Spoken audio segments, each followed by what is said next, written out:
Hi there, and welcome to this week's episode of the Made for More podcast. If you're new here, my name is Ifemade, and I give you your weekly doses of personal development and business development tips to help you become a better person, the best version of yourself, and to also help your business grow. So last week I started talking about how money grows on trees, right? And I began to tell you about how it all begins from your mind. It all begins from your programming because everything that you see on the outside is actually springs from the inside. Everything that is visible actually springs from the invisible.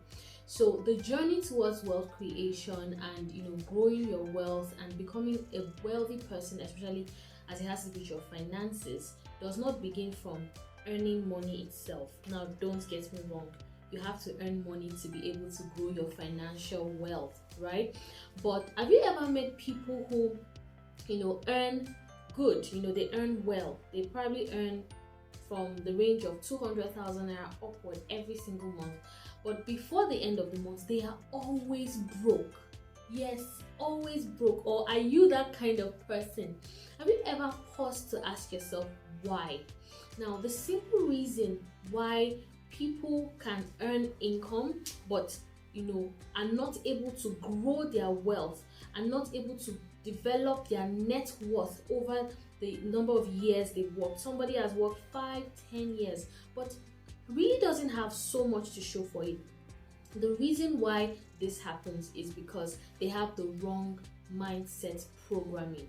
Yes, they have the wrong mindset about money and how it works. So in this today, I'm going to be talking about how to identify your money mindset. What informs your money mindset? How do people form money mindset? And it is important for us to learn this because no matter how hard you work, no matter how many skills you acquire, no matter how much you earn, if your money programming is wrong, then you've set up yourself for sabotage. What does that mean? It simply means you will never really achieve financial independence, talk less of financial freedom. It simply means that your mindset programming is negative and it's not working for you, it is working against you. You have what is called a negative money blueprint. Now, why is it important for you to know your money blueprint? It is important for you to know your money blueprint because if you don't change what is inside, you cannot change what is outside. If you don't change your money blueprint, you will continue to hit a money ceiling. Now, everybody has a money ceiling. Your money ceiling is that level you get to with your income that you can't seem to break, or you can't seem to break out of. You can't seem to go past that particular level. Now, if you have a money ceiling of 500,000 naira and somehow you were able to get maybe a gift or a contract that brought you £1,000,000 naira, what your money ceiling does is that it makes you come back to that level of 500,000 naira. You will not be able to sustain £1,000,000 naira. And your money ceiling is informed by your blueprint. Do you understand? So you have your blueprint, which is how you are programmed to think about money, how you are wired to handle money. And then that money blueprint informs the level of money you are able to sustain at any given point in time. Now, what then forms our money blueprint?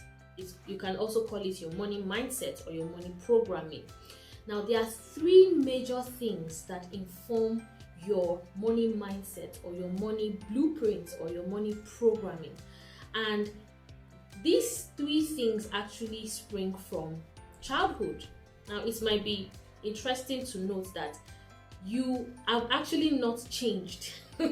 Okay, who you were when you were a child is who you still are. It's just that you now have more responsibilities, expectations, and the likes. The blueprints and the programming and the mindset you developed as a child, as a teenager, is what you will carry through life, except you make an intentional effort to change it. And this applies in every area of life. Now, there are three major things that inform your programming or your mindset or your blueprint. One, verbal programming. What did you hear growing up? What kind of words were used around you about money when you were growing up? Some people grew up hearing that money is the root of all evil, and it's wrong. Money is not the root of all evil. The love of money is the root of all evil. When money takes the place of God in your heart, when money becomes an idol, it can drive you to do all manner of things. Now, that is different from saying money is the root of all evil. Because if you program your mind, or if your mind has been programmed to believe that money is the root of all evil, you will not be rich. And such people struggle through life not knowing why they are poor, they are not able to earn past a particular amount of money, but their minds have been programmed to believe that if you have too much money, you're going to be evil and you will not make it to heaven. It is not true. So that's just one example, right? Amongst many verbal programming examples that people, are victims of. But it doesn't have to stay that way. So the first way you're programmed is what you heard growing up. When children walk up to their parents and the mother says, "Go and meet your daddy." Every time the child needs something and approaches the mom, she says, "Go and meet your daddy." If that child is a girl, what your programming her to believe is that men are the ones that have money, and they are the ones that give women money. So now that you're a girl, you just have to marry somebody that has money so that you will never lack money. So when you see certain people behave in certain ways, it's not just about what is before them, the facts before them at that particular moment. It is about what they've been programmed to believe. The second way we are programmed is modeling. What did you see growing up? How did your parents behave with money? Your guardians, the people you respected, the people you looked up to as a child, how did they behave, right, around money? Sometimes, or some parents are always, they have mood swings. So when there's money, everybody knows there's money because daddy is happy, daddy is buying, everything. And when there's no money, just avoid daddy because he's never in a good mood. That programs the mind of a child to believe that, money is attached to happiness and the lack of money is attached to sadness or sorrow. So are you beginning to see how, your programming as a child actually affects your money mindset, right? The last way we are programmed concerning money and any aspect of life is experiences and exposure. So certain people have had experiences that had to do with money that set their minds concerning money till date, even though they are adults. For example, there's a lady called Joy, right? As a child, she always saw her parents fight about money. They always fought about money. And a particular day, they were having a fight about money and her dad had a heart attack. Now, unconsciously, she attached money with pain and grief and sorrow. Now, she's an adult.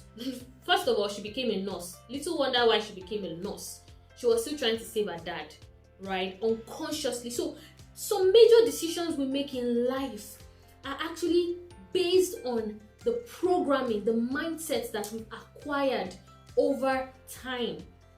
And you find out that is why it is so difficult for certain people to break out of a particular mold. Not because they don't want to, but because they don't even know how to overcome. They don't even know that they are being controlled, so to say, by their mindset and their programming. So Joy became a nurse just because her father died of a heart attack. Not because that was her purpose in life. And the other part to this is that Joy, even though she earned well as a nurse, was always broke. She was always broke. Why? Because she attached money. She has attached money unconsciously to pain, to loss, and to grief. Now, how did Joy, come out of that mess, she went for coaching, right? She had to get herself enrolled in a personal transformation, program that helped her to unearth, even understand the reason why she was never able to hold on to money. Money seemed to always slip out of her hands, right? And guess what? Eventually, Joy had a career switch and became a financial planner for people. She was able to grow, go through the phases of mindset reorientation, and she was able to let go of that pain that she has attached to money all her life, and she was able to really get into who she really is, and she's having a fantastic time now, earning money, investing, growing her finances, and helping others do the same. Now, today I've been able to show you that the major decisions, or even the little decisions we make, are more, they spring from a place of our mindset programming. The words we've heard over the years, the things we've seen people that we respect do over the years, the experiences we've had over the years. But if you have a negative mindset concerning money, number one, you have to discover your mindset. What is your mindset about? Do you know your mindset program, your money mindset? Do you know your money programming? If you don't, that's the first thing you need to do.